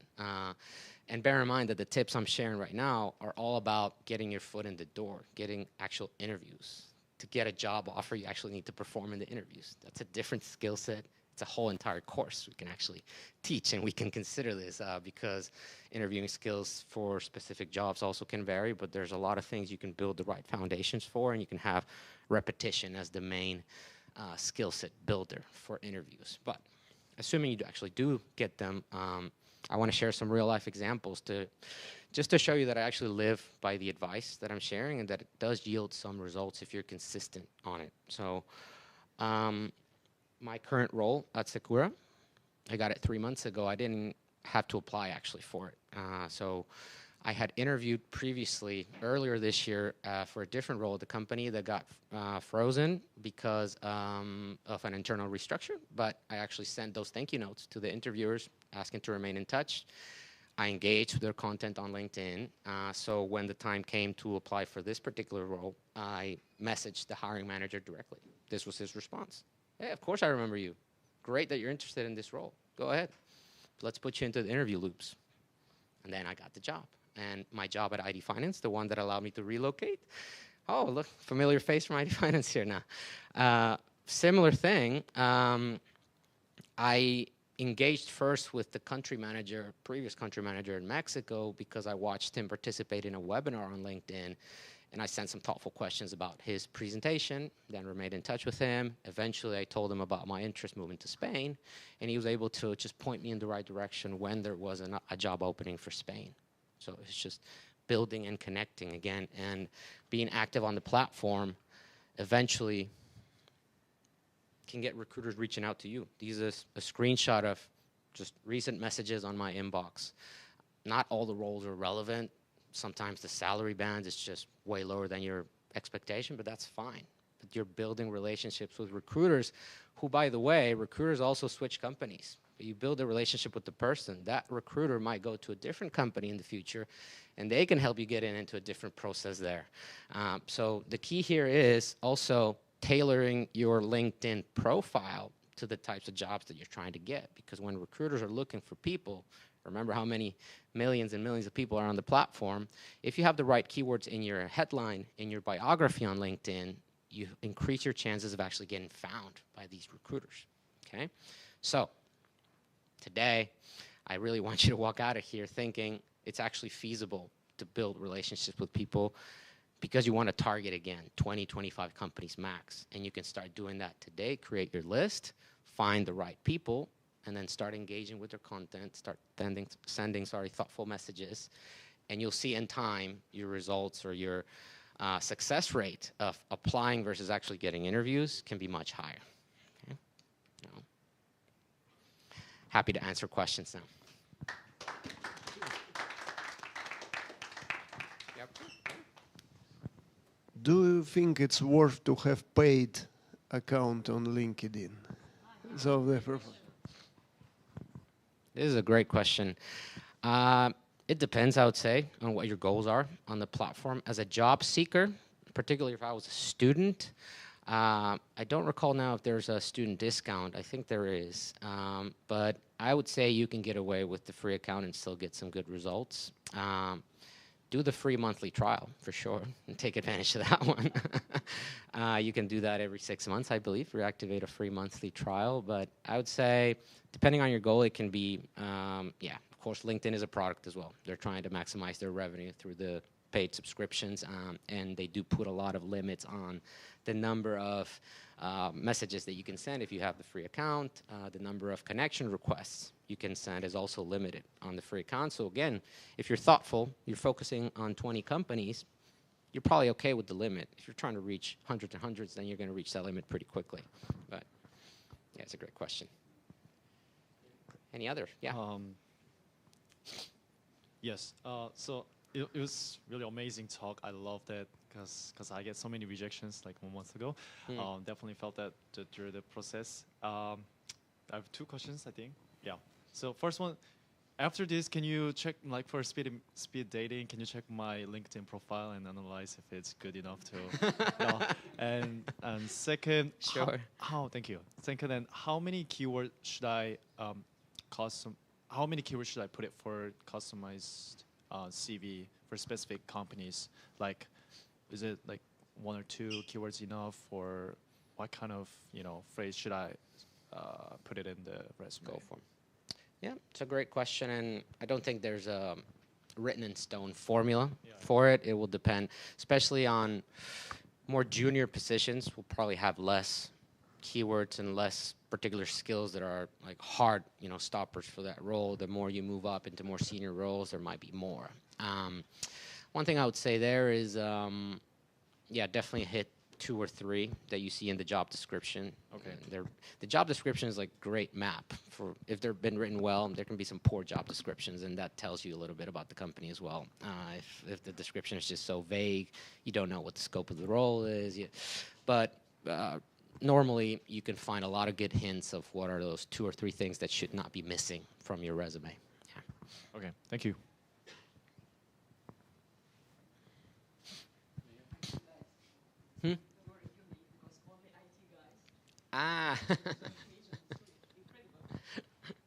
Great. So first of all, thank you for the speech, and I have one question.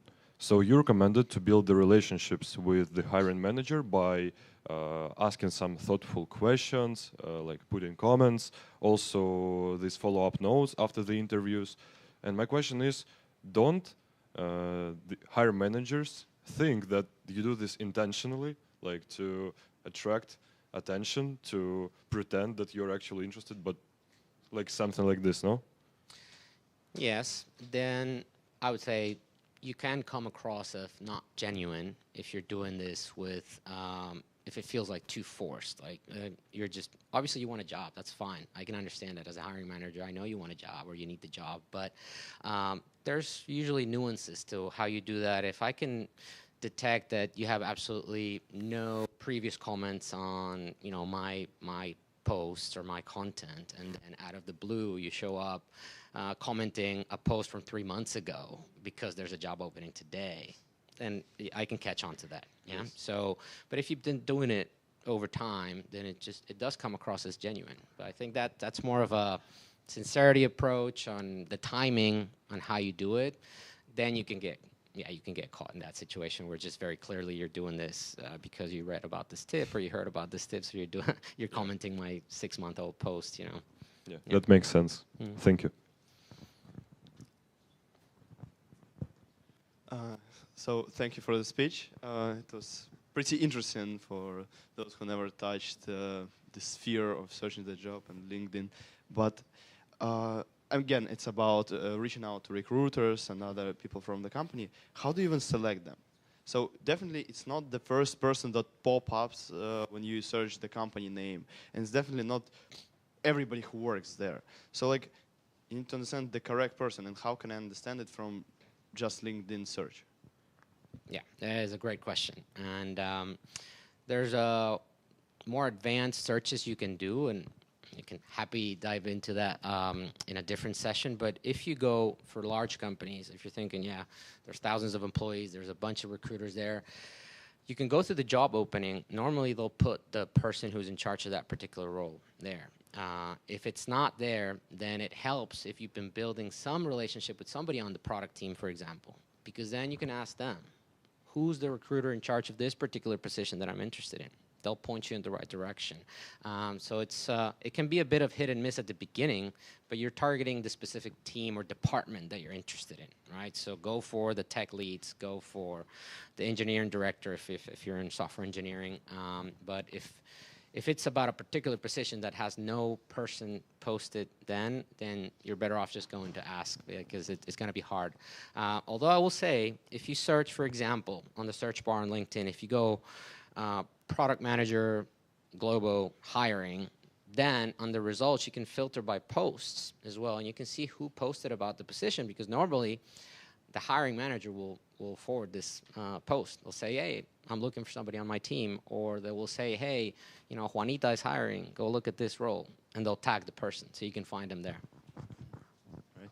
But in general, if you want to do it like long term, as you said, so not the day when it got posted, right? How can you know in advance who to reach out? Because if job is not posted like a few days before this, you don't know who are the team or hiring managers for the. I would say start with the most relevant job titles or positions that relate to the kind of role that you're going after. So again, if you're looking for a full stack developer role, go look for tech leads in that company, yeah, and just start engaging with them. And then once you get into that past that first message, when they actually respond to something you sent, then you can ask the question, you know, eventually I'm going to graduate in May next year, and I'm looking for this type of roles. Do you know who are the hiring managers, the team leaders that could be potentially hiring for this? And then they'll. Yeah, thank you very much.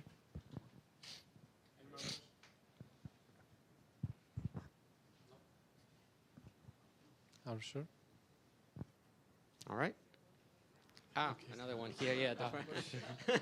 Well, here you go. Okay, how you tailor CVs? Because for me, it's like the main problem. It's adjust the CV. You have some tips or? Yes. Of course, tailoring the resume, especially if you have already multiple experiences. Probably not all of them are relevant to this particular role. So you can actually scratch some roles or just keep the job title, but you don't have to put in bullet points for jobs that are not relevant for this particular role. So I would say it comes down to what the job description says, what you know is the expectation for this role, and then you tailor the accomplishments from your role could be different, especially if you spent a lot of time at Oracle, for example. If you've been there for multiple years, the projects that you've worked on, the accomplishments you have are probably different. They vary, and you can highlight one or the other depending on the new role that you're applying for. So then you would go and cherry pick what's the most impactful project that relates to this job. Then I'm going to put that at top. I'm going to put first bullet point, bold letters, you know, and then same with other positions you've had in the past, maybe something you did, 15, 20 years ago, you don't even need it there. So that's usually, it's been my approach, definitely. So you don't have to recreate from scratch a new resume every time. It's just a matter of polishing it depending on the... Okay. Thank you. It was very interesting because usually like recruiters talk about these subjects, yeah, and they took look at this from their point of view. But when person like you who's searching for job explains such things, it's very interesting. Yeah, thank you very much. Yeah, my pleasure. Yeah. Another question. Can you? We will have right now speed dating sessions with different companies, with different people. Not 1 billion people here, okay, not yet. But do you have some advice for students how we can catch attention and how we can be unforgettable between each other, really other people, a lot of other people? I know that you have these tips. That's a great question. Well, hopefully they got the list of companies in advance, yes? So I would expect that you've done some research on the company, so you have something interesting to say why this is an interesting company for you, or they have some relevant positions for you. So it's not a conversation that's starting randomly from scratch. So my tip would be there, yeah, highlight or focus on the particular projects that you've been working on that relate to this company somehow, or that at least have some transferable skills that you have been building right now at Harbour.Space that can be applied to this particular company. Like, oh, I noticed you've been working on this project or this problem. We actually did something related or similar here. So I would just, yeah, try it again. It's about tailoring. But I don't know how much time they're gonna have between. It's like, no, for per company. I mean, 10 minutes. Yeah, so it's quite a good time to build just a good connection. And I would say your goal is to remain in touch with the people you know today. That would be one way to be unforgettable, is just to make sure that you close those 10 minutes with the ability to say to this person, I'm going to reach out on LinkedIn later, and I want to stay in touch. You'd be one of your quick wins for sure. Okay. Thank you very much. One last question. Okay. Yeah. Hello. Thank you for your presentation. I found it very helpful, not only for me, but I guess for everyone. I was struggling to ask this question, but what if you want to apply for a position where you don't have much experience, but you want to bring some value, and perhaps you worked on some projects, and I don't know, you have some thoughts, and you want, I don't know, when you go to the interview, you're not speaking only about yourself, but you're really thinking of what kind of value you can bring to the company. What do you think about this approach? I don't know, you don't have much of experience, but still, you work on something. Would it be appreciated by people? Yes, I love that question, actually. And this is where, if you're building those connections, I don't have the slides there, but just if you've been in touch with people at that particular company beforehand, then you can send a message. So you can send me a message, hey, David, I actually don't meet all the requirements for this particular job, but these are the 3 reasons why I think I can perform well in this role. Or these are the skills that I think are transferable and can be applied and can add value to this particular role. This is why. That would be a great message. And that would be an even stronger candidate sometimes. I would say this is an outlier candidate. This is a different candidate, and we should consider them. Then obviously you have to elaborate on that during the interview. But I would say if I get that kind of message, I would be happy to put you into a process if it makes sense, what you're explaining. Because it's not always about just ticking check boxes or like, oh, you have these skills, you have this particular minimum number of years of experience. A lot of job descriptions will say this. There's no law against hiring someone who doesn't have the 5 years of experience that the job description says. If you find a candidate that has the potential for it, it happens all the time. So but I think you shouldn't be discouraged. I would say my answer is don't be discouraged if you find a job where you don't meet all the requirements, to the T. But if you have some skills, you have some experience that can be relevant for it, if you have somebody already who you built a connection with, you can send them that message, because it can be harder to get that across just on your resume, right? But if you have somebody you can message and say, hey, I just submitted my CV for this one, but these are the reasons why I think I'm good for this role. That's a great way to go about it. Yeah? Does that make sense? That makes sense. Thank you very much. All right. Thank you once again. Thank you once again. So our first part of the career day has finished successfully. We had 4 talks. I hope and I'm pretty sure you got a lot of insights and you found what you were looking for, no matter if you are a computer scientist, entrepreneur, or designer, digital, or coming from digital marketing. Yes. Thanks all of you for coming, for attending, for listening, being engaged and asking questions. Right now we are moving to the second part of the career day, which is speed dating with the companies that will be presented. Now let's have a short break to stretch a bit, refresh our minds, and then make sure to apply all the tips that we are suggested within these talks And then let's start with dating. Thank you very much once again, and thank you to those who are coming online. Thank you.